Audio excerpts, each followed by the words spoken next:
Ito na, dumating na nga yung pagtanggal natin ng amoy. Ito sa mga sikreto ng Mr. Peps.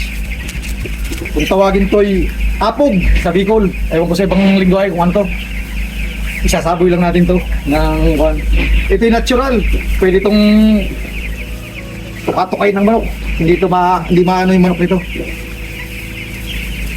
Ibubudbud natin sa paligid niya para yung amoy, yung langaw, ito'y hindi na po yung mga langaw o kaya yung mga ibang servisyo. Konti-konti lang to yung paglagay nito. Ito lang naman yung konti kaalaman ni Mr. Peps. Sa may mga nais naman, ito'y pwede niyong gayahin. Sa ayaw naman, ito'y wala namang pilitan. Apog, itong ginagamit natin pang neutralize. 100% walang kamoy-amoy yung manukan nyo. At yung langaw, takot dito. Mga 1 kilo lang, malalagyan mo na to. Ito nga, nalagyan na natin ng mga pangontra.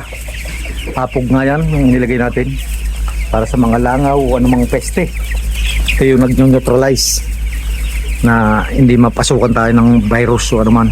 Ito yung sekretong malupit na Mr. Peps. Kaya kung nais nyo rin ng ganito, ilalagay ko na lang yung link. Mura lang to, halos nasa yung presyo nito, nasa 22 pesos lang per kilo.